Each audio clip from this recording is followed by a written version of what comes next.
Тұрмысқа шығарда көптеген қыздар бай-бақуатты, жағдайын жасап бере алатын, тұрмысы жақсы жігітке жар болғысы келеді. Әрине, мұның барлығы да түсінікті ғой. Уайым қайғысыз, жайлы өмір сүру үшін барлық жағдайдың жеткілікті болғаны жақсы. Алайда, мал таппас ер болмас құрарын айт, бала таппас әйел болмас тұрарын айт деген сөзді тағы да бір рет айта кету керек.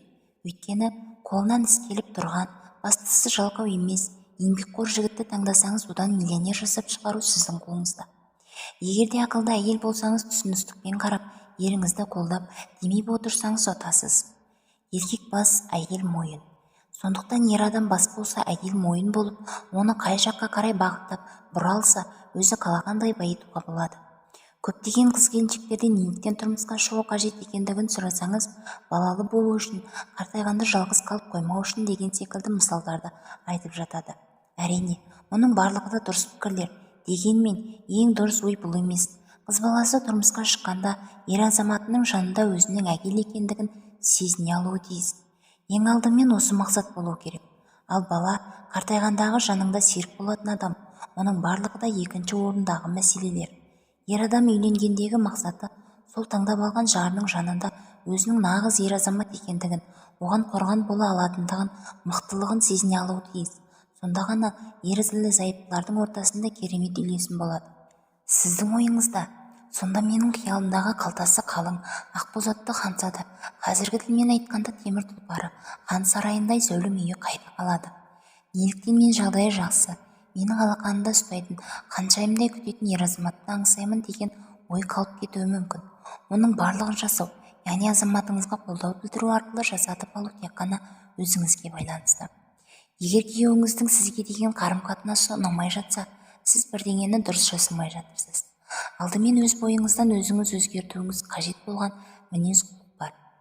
Әйел жоқтан бар құраушы және беруші, ал еркек іске асырушы, аңшы қабілеттеріне ие.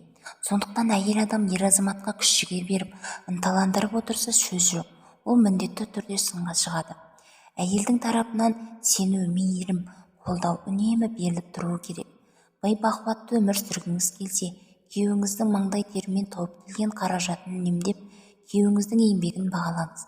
Қанша табыс болса да, оның маңдай терімен келіп жатқанын ұғып, күйеуіңізге ризашылық білдіріп отырсаңыз, ол сізге риза болады. Келесі жолы ол сізді одан әрі қуанту үшін көбірек табыс табуға ұмтылады. Күйеуіңізді байытам десеңіз, қолданбайтын, жай ғана әдемі болған үшін қызығып ештеңе сатып алмаңыз. Тұрмысқа қажетті, өте зәру болып тұрған затты сатып алсаңыз, сіз де қуанасыз, әрі үнемі пайдалана аласыз. Тек қана сөреге қою үшін сатып алынған бұйым артық шығын. Көрпеңізге қарай көсіліңіз. Мен ана досымнан қалып қоймайын, мен құрбыма қымбат сыйлық жасауым керек деп, күйеуіңізді әбірге ел салып, қиын жағдайға қалдырмаңыз. Сіздің көңіліңіз үшін құрбыңызға сол қымбат сыйлықты сатып алып беруі мүмкін, бірақ қарызға батып. Оның сізге не қажеті бар? Құрбыңыз, егер сіздің тұрмыс жағдайыңызды көре тұра, сыйлығыңызға өкпелесе, ол сізге шынайы құрбы емес. Өйткені сізге ең алдымен өмір бойы бірге болатын күйеуіңіз жақын. Солай емес пе? Бір аптаға жетерліктей етіп азықтың тізімін жасап қойыңыз. Мұнымен сіз артық ысырапшылдыққа жол бермейсіз. Біз анау айтқандай бай емеспіз, сондықтан арзанын алған дұрыс деген ойдан да аулақ болыңыз. Не сатып алсаңыз сатып, арзанына жүгіріп, сапасыз жағын ұмыт қалдырмаңыз. Өйткені арзанның сорпасы татылмайды дегенде сөз бар. Сатып алған затыңыз аз күнде қолдануға келмей қалса, немесе сапасыз болса, 2 есе көп шығынданасыз.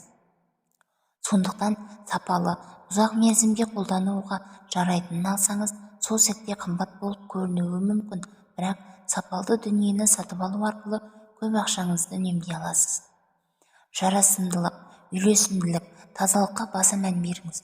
Өйткені сіздің кім екендігіңіз айқындайтын ең басты қасиеттер осылар.